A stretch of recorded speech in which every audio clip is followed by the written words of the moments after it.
Hai guys, kekayaan sumber daya alam Indonesia memang sungguh luar biasa melimpah nih guys. Sehingga Indonesia menduduki peringkat kedua sebagai negara dengan tingkat biodiversitas tertinggi di dunia setelah Brasil. Dengan fakta itu, sumber daya alam Indonesia, baik itu sumber daya alam hayati maupun sumber daya alam non-hayati, menjanjikan kekayaan yang bisa dimanfaatkan bangsa Indonesia dengan sebaik-baiknya. Seperti di sektor tambang, khususnya emas, perak, dan tembaga, Indonesia menduduki peringkat teratas dunia di sektor tambang tersebut. Lalu, kira-kira di manakah letak tambang peringkat teratas dunia itu ya? Yap, benar sekali. Letak tambangnya terletak di daratan tinggi Tembagapura, Kabupaten Mimika, Provinsi Papua, Indonesia, yang sekarang ini masih dikelola oleh PT Freeport Indonesia. Namun kondisi alam di tempat tersebut sekarang menjadi sangat memprihatinkan dan ada kerugian serta keuntungan dari adanya pertambangan oleh Freeport tersebut. Dan kali ini ayo kita kupas tuntas fakta-fakta mencengangkan hasil pertambangan PT Freeport Indonesia ya guys. Tapi sebelum lanjut kita ingetin lagi nih guys, buat yang belum jangan lupa subscribe channel kita ya.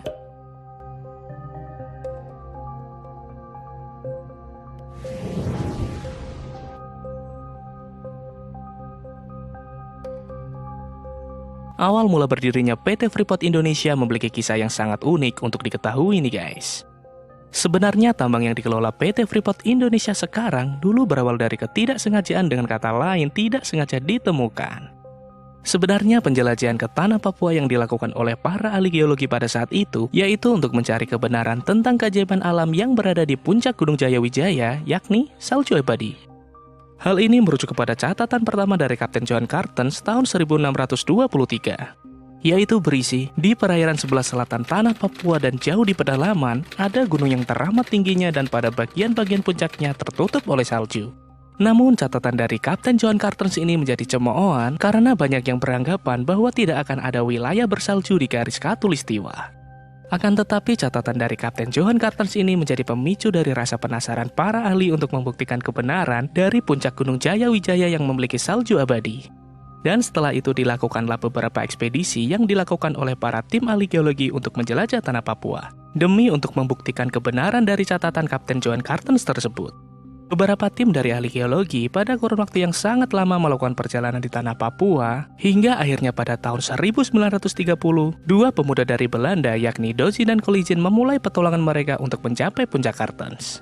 Dan inilah yang menjadi awal dari pembukaan pertambangan di tanah Papua 40 tahun kemudian. Dan 6 tahun berselang tepatnya pada tahun 1936, Dozi dengan timnya tanpa sengaja menemukan iceberg atau disebut juga Gunung Biji. Dan pada tahun 1939, Dozi membuat catatan mengenai iceberg yang berhasil ditemukannya. Namun karena peristiwa pecahnya Perang Dunia Kedua, catatan dari Dozi tersebut menjadi tidak diperhatikan. Barulah hampir 20 tahun kemudian, pada tahun 1960, geologis Forbes Wilson yang bekerja untuk Freeport membaca laporan dari catatan Dozi dan sangat tertarik tentang yang dituliskannya. Dan akhirnya Forbes Wilson memimpin sebuah ekspedisi untuk menemukan kembali iceberg, guna melakukan penelitian serta penilaian lebih lanjut terhadap tempat tersebut. Hasilnya pada tahun 1967, kontrak karya pertama PT Freeport Indonesia tercipta. Dan pada tahun itu pula PT Freeport Indonesia memulai melakukan operasinya. Wah, ternyata berawal dari ketidaksengajaan ya guys.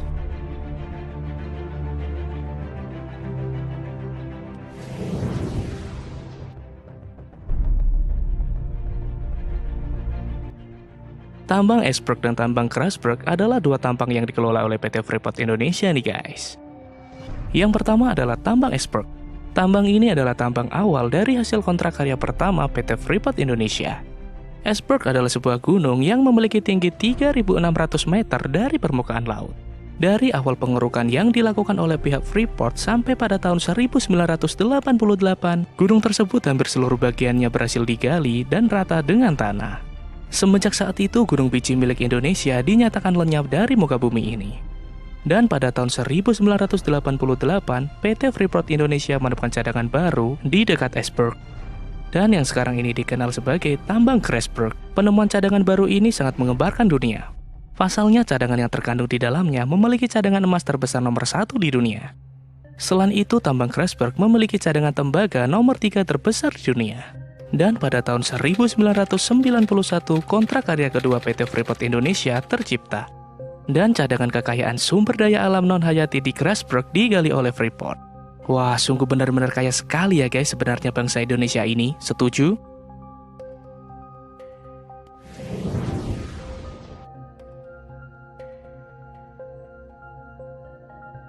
PT Freeport Indonesia adalah anak perusahaan dari Freeport-McMoRan Copper and Gold Inc. yang memiliki kantor pusat di Amerika Serikat nih guys.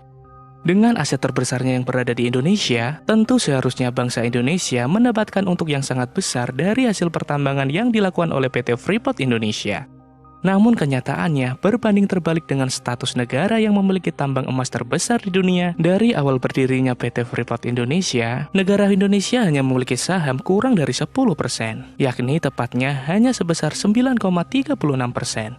Wah, sungguh menyedihkan sekali ya guys. Kurangnya perhatian serta keseriusan pemerintah Indonesia terhadap hal ini menjadikan Indonesia tidak terlalu mendapatkan keuntungan dari adanya PT Freeport Indonesia.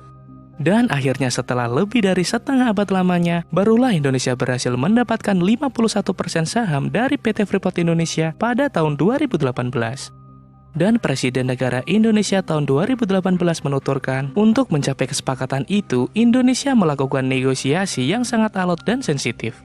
Dan dengan 51% saham yang dimiliki Indonesia sekarang, merupakan prestasi yang sangat baik bagi negara Indonesia. Dan dengan itu pula, Indonesia dengan resmi menjadi pemegang saham mayoritas di PT Freeport Indonesia.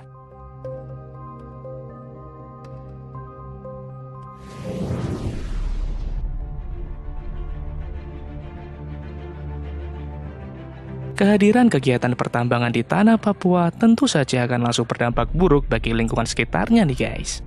Dampak nyata terhadap alam yang pertama adalah hilangnya gunung biji yang dimiliki negara Indonesia. Selain itu, hasil dari pertambangan Grasberg menyisakan lubang menganga yang sangat lebar berukuran lebih dari 200.000 hektar dan memiliki kedalaman sedalam lebih dari 230 km persegi.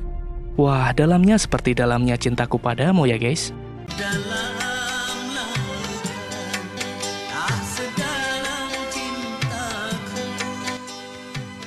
Bahkan saking besar dan dalamnya lubang ini sampai bisa terlihat dengan jelas dari Google Map.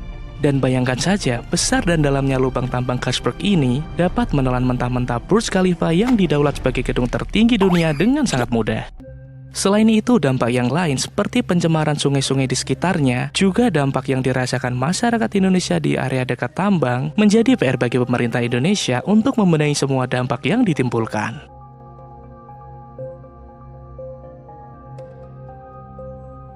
Dan itulah fakta-fakta mencengangkan dari adanya PT Freeport Indonesia. Semoga kita bisa belajar untuk lebih memahami kekayaan sumber daya alam yang ada di Indonesia. Dan terima kasih udah nonton video kita, jangan lupa subscribe ya guys.